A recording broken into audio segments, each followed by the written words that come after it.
State update. मैं हूं कुमार राजेंद्र कानूंगो।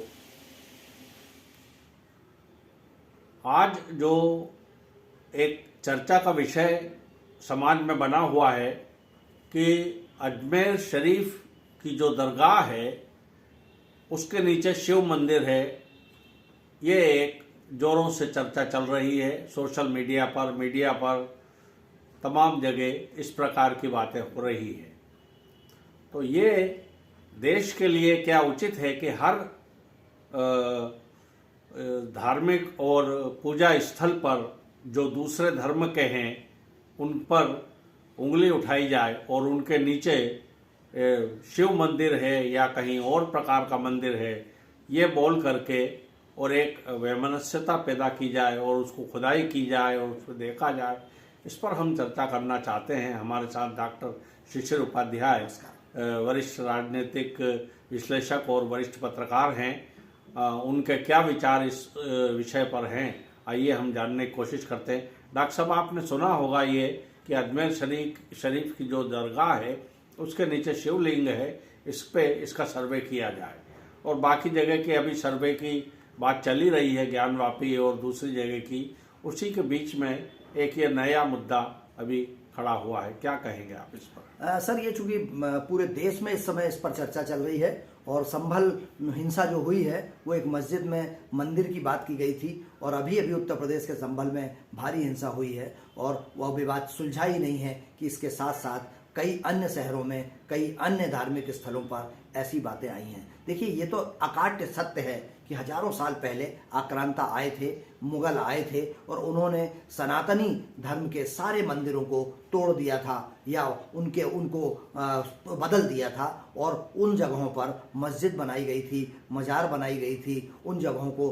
तहस नहस, चाहे हम कोई भी मंदिर देख लें, और उनको बाद में फिर जब उसके बाद मुगलों के बाद अंग्रेज़ों का शासन आया और अंग्रेज़ों के टाइम पर भी उन लोगों ने भी यही किया, लेकिन उसके साथ साथ बहुत सारे धार्मिक स्थलों को सुधारा गया था।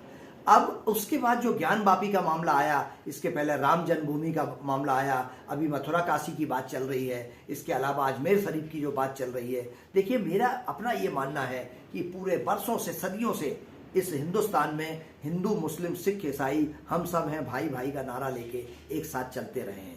सरकारें आती हैं और जाती हैं, लेकिन क्या मूल मुद्दों से भटकाने के लिए इसको किया जाता है?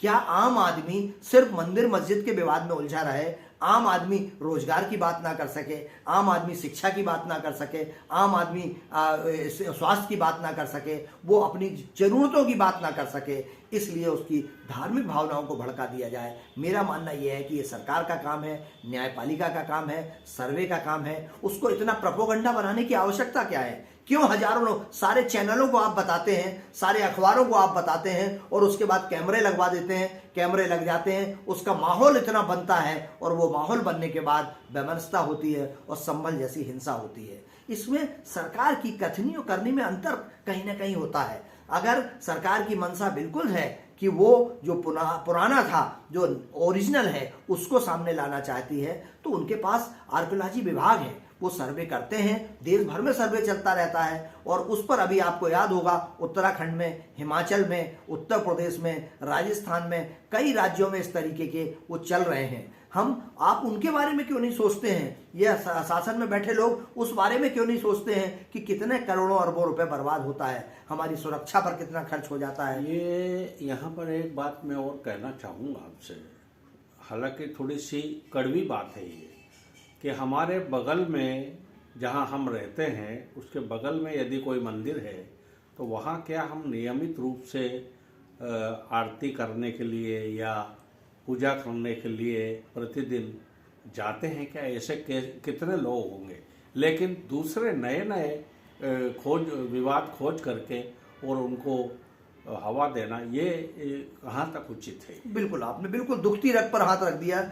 आम आदमी जितना उदासीन है, आम आदमी जिस तरीके से अभी पंडित धीरेन्द्र शास्त्री ने जो सनातनी रैली निकाली, उस पर जिस तरीके से लोगों का हुजूम उमड़ा है, अगर हम अपने धार्मिक स्थलों पर, उन्होंने शपथ दिलवाई है पंडित धीरेन्द्र शास्त्री जी ने कि हम प्रतिदिन मंदिर जाएंगे, हम मंदिर में अपने लोगों के साथ मिलेंगे, बातचीत करेंगे, सप्ताह में एक दिन तो कम से कम जाएं। हम मंदिर जाते नहीं हैं, हम लोग संयुक्त रूप से इकट्ठा होते नहीं हैं, और अगर दूसरा समाज अपने धार्मिक स्थल पर जाता है तो हमें बड़ी आपत्ति होती है। तो सबसे पहले तो हमें अपनी जिम्मेदारी का निर्वहन करना होगा, और सरकारों को जो धार्मिक स्थल हैं, जो दूसरे धार्मिक स्थल हैं, उन स्थलों के पुनर्निर्माण का, उनका पुनरुद्धार का काम करना चाहिए। उन स्थलों पर प्रतिदिन दीपक लग सके, उन स्थलों पर प्रतिदिन पूजा हो सके, इसकी व्यवस्था सुनिश्चित करना चाहिए। यहाँ यदि हम खुल के बात करें, जी, जो मुस्लिम वर्ग है वो 5 समय की नमाज पढ़ने के लिए मस्जिद में जाता है। जी, हम देखते हैं। और यदि हम क्रिश्चियंस की बात करें तो हर संडे को वो चर्च में जाते हैं, पक्का है। सिखों की बात करें तो गुरुद्वारे में वो न सिर्फ माथा टेकने जाते हैं, बल्कि उनकी अपनी कमाई का कुछ भाग प्रतिशत हर महीने वो दान करते हैं, ताकि दूसरे समाज के लोगों को ऊपर उठाया जा सके। लेकिन हमको बड़े दुख के साथ कहना पड़ता है कि कहने को तो हम हिंदू अपने आप को गर्व से कहो, लेकिन क्या अब उस प्रकार की परंपराओं का हम निर्वहन कर पा रहे हैं? क्या कहेंगे इस बारे में? बिल्कुल बिल्कुल, आप बिल्कुल मतलब समाज की यथार्थ कटु सच्चाई को आप सामने रख रहे हैं। हम सिर्फ बातें करना चाहते हैं, धर्म को जिंदा रखने की बातें करेंगे, धर्म को आगे बढ़ाने की बातें करेंगे।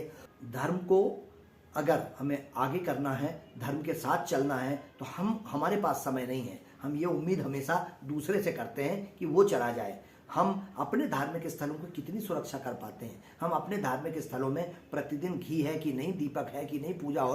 मैं ऐसे कई मंदिरों को जानता हूं जहां पुजारी को लोगों को 100-100, 200 रुपए देकर वो सेवा का कार्य कर रहे हैं। आप गुरुद्वारे का सेवादार या मस्जिद में जो काम करते हैं वो कभी भूखे नहीं रह सकते, वो हमेशा खाते। चर्च में जो हैं उनको समाज पैसा इकट्ठा करके देता है, लेकिन हमारे मंदिरों में नहीं हो पाता ऐसा सिर्फ इसलिए नहीं हो पाता कि हमारा समाज कहीं ना कहीं इस मामले में उदासीन नजर आता है। और सबको सोचना चाहिए कि धार्मिक स्थलों पर कम से कम हम हफ्ते में 1-2 दिन तो टाइम निकालें, 1-2 दिन तो जाएं, देखें तो वहां की व्यवस्था। अगर हम ये पूछ लें, मुस्लिम समाज या क्रिश्चियन समाज या सिख समाज अपने धार्मिक स्थल पर जाकर और वहाँ की व्यवस्थाओं को देखते हैं, पैसा देते हैं कि यहाँ की व्यवस्था सुचारू रूप से संचालित होती रहे, तो हमें भी कोशिश करना चाहिए कि हमें अपने मंदिरों, नए प्रतिष्ठान बनाने से ज़्यादा अच्छा है कि पुराने सुचारू रूप से संचालित होते रहें और वहाँ पर हंसी खुशी अच्छे से पूजा पाठ होता रहे, धार्मिक प्रक्रियाएं होती रहें।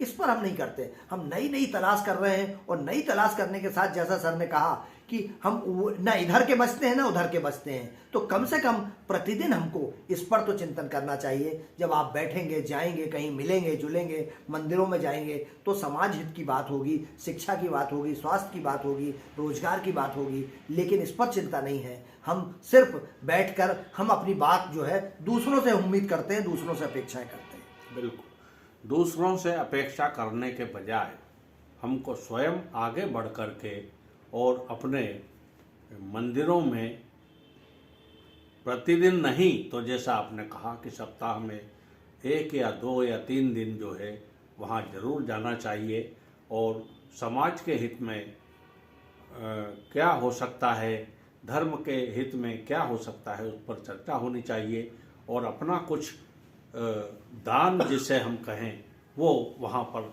अवश्य जाना चाहिए, ताकि उसका सदुपयोग हो सके और भगवान का जो है वो स्मरण भी व्यवस्थित तरीके से सामूहिक रूप से हो सके, इसकी हमको चिंता करना चाहिए। तो साथियों, ये वीडियो आपको कैसा लगा आप हमें अवश्य बताएं, और इसे ज़्यादा से ज़्यादा लाइक करें, शेयर करें, और आप इसे सब्सक्राइब करें। मुझे और डॉक्टर शिशिर उपाध्याय को दें अनुमति। नमस्कार।